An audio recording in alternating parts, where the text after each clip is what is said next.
Hey everyone, excited to be back for this week's edition of Frequently Asked Questions for Commercial Real Estate. Coming to you live from my office. Got to take care of a few things ahead of a meeting this afternoon. But I just thought I'd tune in to be able to share a strategy that is very prevalent in commercial real estate, and that is what's known as a blend and extend strategy. Now, this can be utilized by both tenants and landlords to benefit each party when it comes to securing longer-term leasing within retail, office, really any type of property type.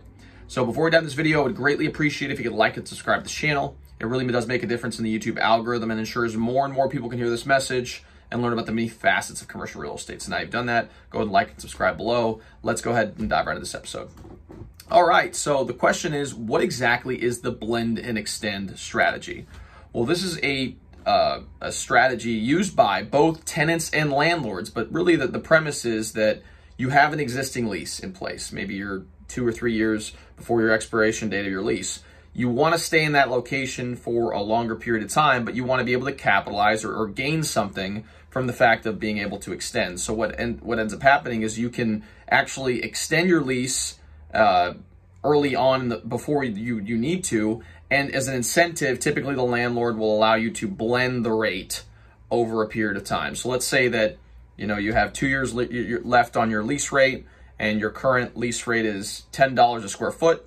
And then, the landlord says, okay, I'll give you an additional 3 years that we can, add on to the term. And as a result of that, what we'll go ahead and do is blend the rate over the course of that 5-year period, thus, securing shorter term or a better lease rate over a longer period of time with the existing tenant. This could also work in reverse in that, let's say that you as a tenant are paying, a higher than market lease rate right now because for some reason, currently in the economy, things are starting to shift. So let's say you're an office tenant paying above market rate for your lease.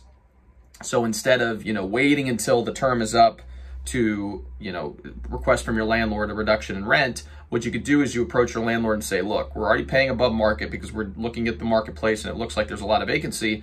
We like the location, we want to stay here, but we want a commensurate reduction in our rental rate, and we'll agree to sign a longer term lease in regard to that. So what ends up happening is that you're paying $15 a square foot, and you approach your landlord and say, we'll agree to extend an additional 3 years or 5 years or whatever else, but the lease rate for that period of time is going to be $10 a square foot instead of $15.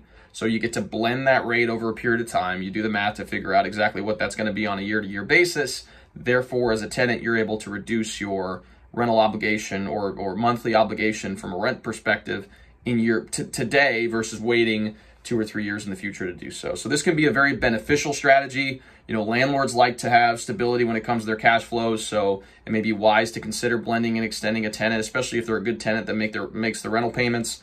And in the case of a tenant, if you really like the location, you want to lock in a lower rate. If rents are continuing to rise, you see this in the industrial market.